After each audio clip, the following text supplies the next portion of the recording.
What's up, guys? So on this week's video, I'm going to talk about how to automate your underwriting process. So depending on what you're writing, a lot of times it will go to underwriting.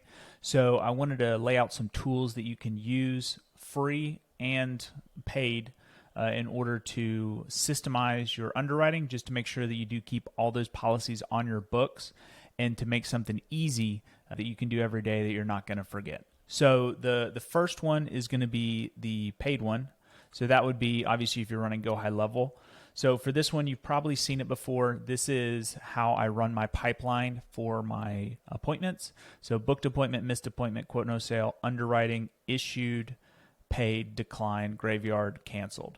So on that, for this one, if it goes into underwriting and let's say I didn't get a decision right away, I'm immediately just going to put that into the underwriting file.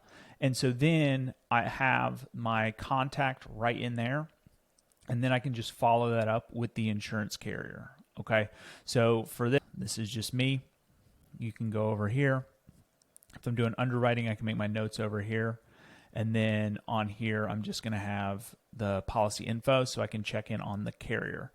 The next one is going to be the free version. You are using my Notion template in order to keep track of your clients. I'm going to show you how to directly integrate that so that you can use that. So you're going to need three tools. You're going to need Notion, and then I use Asana for this task. You could use Notion, but you'd have to create another database in order to keep up with that. You could do it in your the comment section on Notion, but I just find having all my underwriting stuff just sitting in Asana, it makes it a little bit easier. So if we break out the Notion, so on here, we're going to have our client sales list. So all you're going to have to do, if you're going to modify this, we're going to add, and then all we're going to need to do is we're going to add a select, okay? And then we're just going to put, let's say, underwriting. So you're just going to click here, underwriting. And so we'll put underwriting, and then we're just going to need two different options. So we're going to do yes, and then we're going to do no. Okay. So what that's going to do, it's going to allow us to use Zapier. Now, if you're not running a lot of volume, you can actually get away with the free version of Zapier. So you don't even need to get like Zaps Unlimited or pay for any of that. So for the Zap itself, what we're going to have is, this was an old app, so it says send Telegram message. So I had someone who would check in on my underwriting stuff. So for that, it would send them a message when the opportunity was updated. You don't have to do that, especially if you're a one-man show. Don't worry about it. If you do, all you're going to do is add a send message in Telegram, Slack, whatever you use in order to do that, and that's how they're going to know to check in on that underwriting.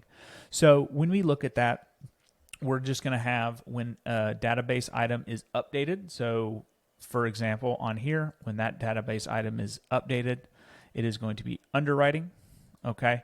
And then we're only going to continue if yes. So in this one, it was Nicole.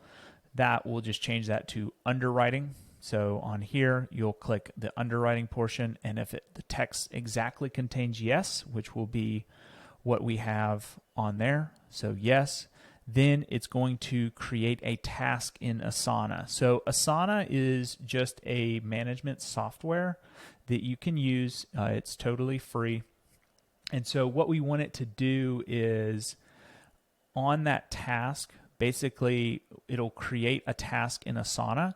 And so when we go to break down this task, what we're going to do is we're going to put our workspace request, and then what we're going to do, we're going to pull the data from here. So when we put underwriting, it's going to pull the name, if you want the phone number, and then the carrier. So on that, you're going to have the carrier. And then obviously in order to look up policies, you're going to have your birthday and the last four of your social. So you can actually put that on there. So then if you have someone call the carrier, they can go and just automatically do that.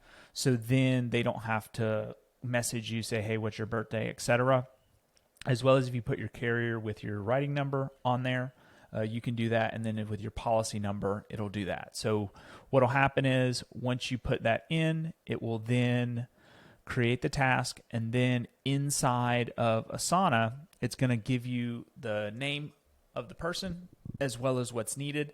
And so then once that task is created, it's going to be to do. So then you're going to start. So it'll be in progress in case, something's not going to be done right off the bat. And then it's just going to go to complete.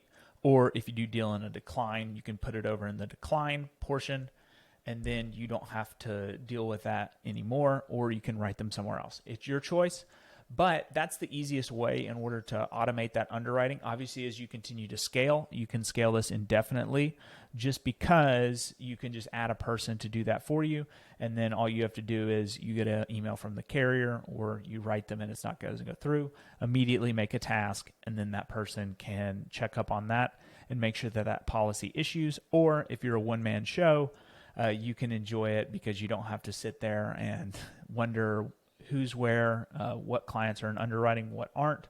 It's just a one-stop show to where you can get that all done. But yes, just simple, short video this week.